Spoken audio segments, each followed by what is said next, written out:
Welcome to this explainer. Today, we're going to unpack one of the most fascinating historical and scriptural narratives ever recorded.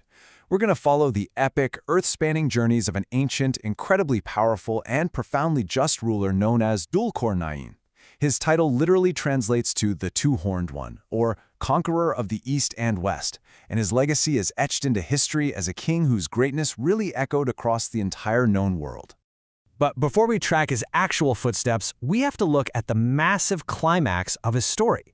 How exactly did an ancient ruler manage to forge a mountain-spanning wall out of solid iron and molten copper just to protect a vulnerable society? I mean, that's an engineering marvel that would give a modern construction crew a serious run for their money. So, to understand how this incredible feat came to be, we have to start at the very beginning of his reign. Right from the jump, we see something super interesting in the source text. Surah Al-Kahf, verses 83 to 84. Dhul-Qarnayn wasn't just your average warlord or military conqueror. He was explicitly granted tremendous power and literally every conceivable resource by God to achieve his tasks. So this wasn't just some ego-driven territorial expansion. It was a mission of profound justice backed by absolutely limitless means. The text lays out his path in three distinct phases. Phase 1, his journey to the west. Phase 2, his journey to the east. And Phase 3, his journey between the mountains. Let's start with Phase 1, the first journey to the west. So armed with these divinely granted resources, Dhul-Qarnayn marches his massive forces toward the absolute western limit of the known world. Try to picture this incredibly cinematic scene. He travels so far west that he hits the shoreline of a vast body of water.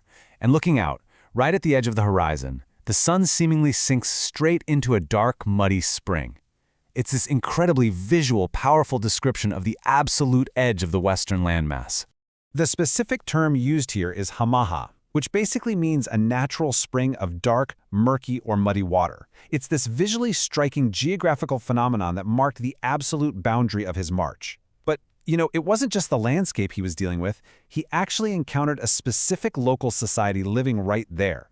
Now, God gave Dhul-Qarnayn complete authority over this population. He could punish them or treat them with kindness. Think about your typical ancient king for a second. They almost always ruled with absolute tyranny, right? Well, instead, Dhul-Qarnayn immediately establishes a system of profound justice. He publicly declares that the oppressors and the wicked are going to face strict punishment, while the righteous and good doers will get excellent rewards. He essentially builds a structured moral society right there at the edge of the map. Moving right along to Phase 2, the second journey to the east. Having secured the west, he wastes absolutely no time. He pivots and marches his army in the exact opposite direction toward the rising sun. And what he finds at the easternmost edge is a starkly different environment. The text tells us he encounters a highly vulnerable population that is completely exposed to the elements. Literally no buildings, no trees, no geographic shields whatsoever to protect them from the blazing sun. This is where you really see his incredible adaptability as a leader. Out in the West, he dealt with a society where he could set up a structured system of governance and punitive justice. But here in the East, he finds an exposed, nomadic society living in open plains, yet he maintains his just rule, completely adjusting his leadership to fit their specific, vulnerable conditions. He doesn't force a rigid, one-size-fits-all empire on them. He genuinely leads with wisdom. Which brings us to his final and arguably most famous expedition, the third journey between the two mountains. Leaving the east, his path takes him to a terrifying geographic chasm located deep between two massive, impassable mountains. The first thing we learn about the people living here is their extreme isolation. They faced a severe language barrier, barely able to understand a single word he was saying. But despite this massive communication hurdle, the utter desperation and terror of these isolated people eventually breaks through. Through gestures or translators, they manage to convey a dire, terrifying warning. They are absolutely begging for protection against a relentless force they call Yajuj and Majuj, or Gog and Magog. The locals describe this group as a rapidly approaching nightmare, spreading immense chaos, corruption, and violence, and ravaging their lands without a shred of mercy. These people are so terrified that they make an astonishing offer. They actually offer to heavily tax themselves. They tell him they'll gather up all their wealth and hand it over if he would just build a defensive barrier to keep these invaders out. To them, this powerful king is quite literally their only hope for survival.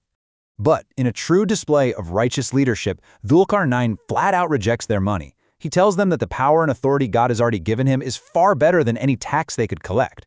But here is the brilliant psychological insight. He doesn't just do the work for them.